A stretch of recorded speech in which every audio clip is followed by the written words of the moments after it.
मैंने वेटर की तवज्जो डिश नंबर 65 की तरफ मबजूल कराई और मुस्कुराकर पूछा, ये कैसी रहेगी?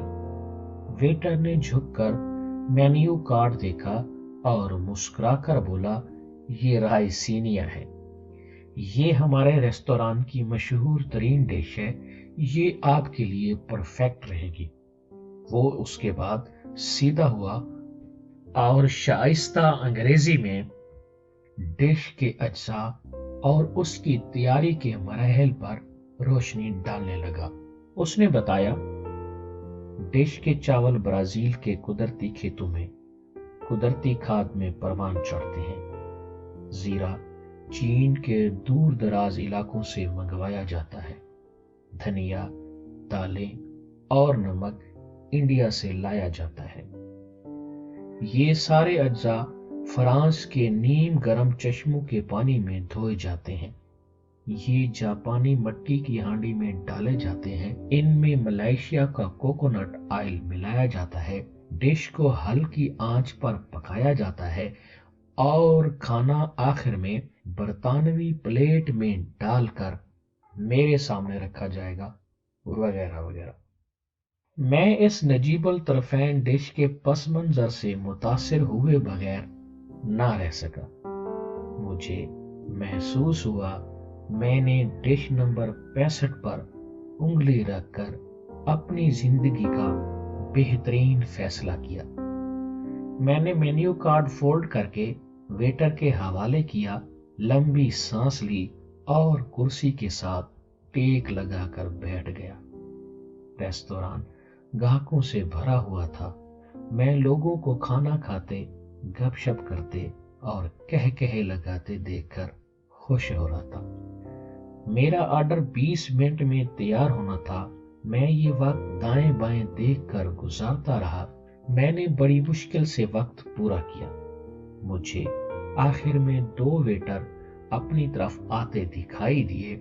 एक ने चांदी की बड़ी सी ट्रे उठाई हुई थी और दूसरा मेरे ऑर्डर को प्रोटोकॉल दे रहा था। प्रोटोकॉल ऑफिसर ने मुस्कुराकर मेरी तरफ देखा, मेरे सामने पड़ी प्लेट उठाई, जगह बनाई, निहायत इज्जत के साथ ट्रे में रखी प्लेट उठाई और मेरे सामने रख दी।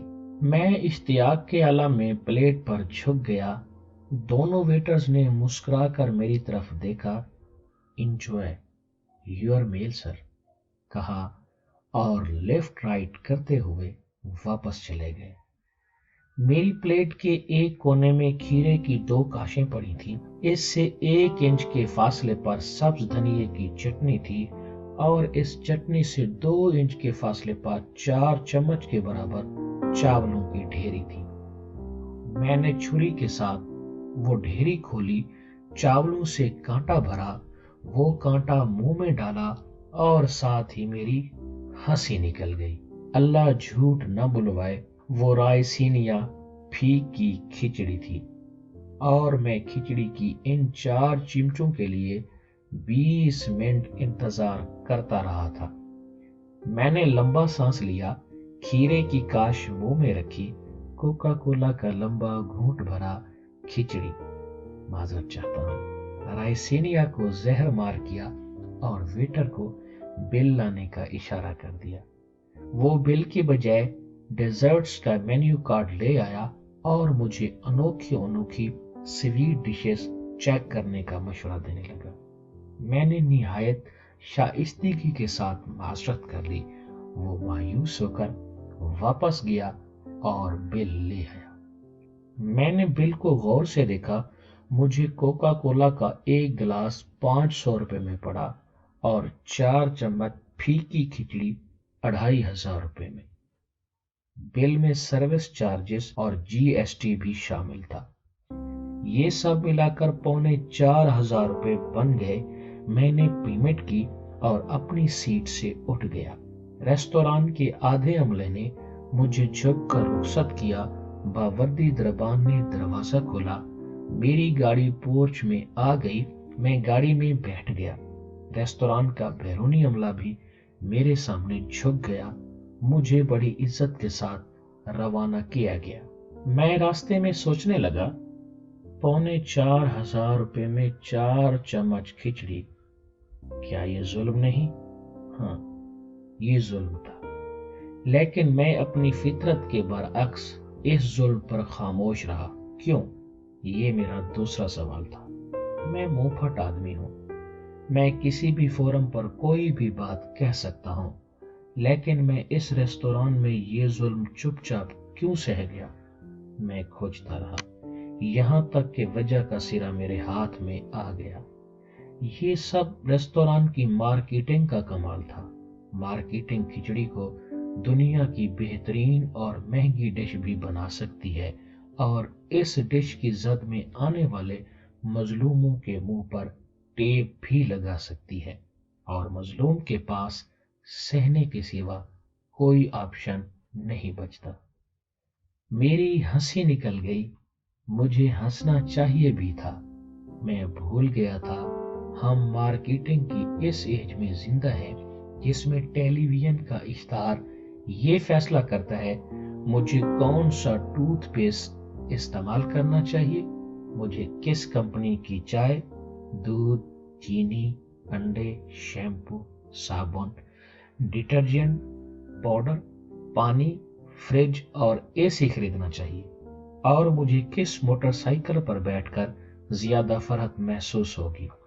ये मार्केटिंग है जो खिचड़ी को रायसीनिया, आलू के चिप्स को फ्रेंच फ्राइज, छल्ली को कॉर्न स्टिक, लस्सी को योगर्ट शेक और बर्फ के गोले को आइस बाल बना देती है। कंपनी अपनी मार्केटिंग के जोर पर 10 रुपए की चीज 1000 रुपए में फरोख्त करती है, और ग्राहक को ऐतराज की जुर्रत तक नहीं होती। ये मैं भूल गया था, ये मार्केटिंग सिर्फ कंपनियों तक महदूद नहीं होती। मार्केटिंग की जरूरत इंसानों और मुल्कों को भी होती है। मसलन आप Osama bin Laden, Saddam Hussein, colonel Gaddafi और जनरल राहील शरीफ की मिसाल ले लें। ये चारों मार्केटिंग का ताजा तरीन सबूत है। अमेरिका ने 10 साल Usama bin Laden, Saddam Hussain और कर्नल कज़ाफी की नेगेटिव मार्केटिंग की। ये इन तीनों को सिविलाइजेशन के लिए अजीम खतरा साबित करता रहा, यहां तक कि पूरी दुनिया ने इन्हें विलन तस्लीम कर लिया। अमेरिका ने इस नेगेटिव मार्केटिंग की आड़ में पूरी दुनिया का नक्शा, पूरी दुनिया की फिलॉसफी बदल दी। दुनिया तीसरी आलमी जंग के दहाने पर पहुंच गई, लेकिन ये दुनिया 3 अजीम विलन की हलाकत पर अमेरिका के लिए तालियां बजाती रही। पाकिस्तान में भी 3 साल जनरल राहील शरीफ की मार्केटिंग होती रही। जनरल साहब ने अपने दौर में कोई ऑपरेशन मुकम्मल नहीं किया। मुल्क में कराची से लेकर वजीरिस्तान और धरने से लेकर पानामा तक उनके तमाम ऑपरेशंस का मलबा बिखरा पड़ा है। मुशहिदुल्लाह खान और परवेज रशीद आज भी अपना जुर्म पूछते फिर रहे हैं, लेकिन जनरल राहील शरीफ 3 साल हीरो का स्टेटस एंजॉय करते रहे। आप मार्केटिंग का कमाल देखिए, लोग आज भी उनके खिलाफ एक लफ्ज नहीं सुनना चाहते। आप भारत की मिसाल भी ले लीजिए। भारत ममालिक की मार्केटिंग का खौफनाक सबूत है। भारत के नेशनल डेटा सेंटर के अदादो शुमार के मुताबिक दुनिया में 2016 में सबसे ज्यादा बम धमाके भारत में हुए।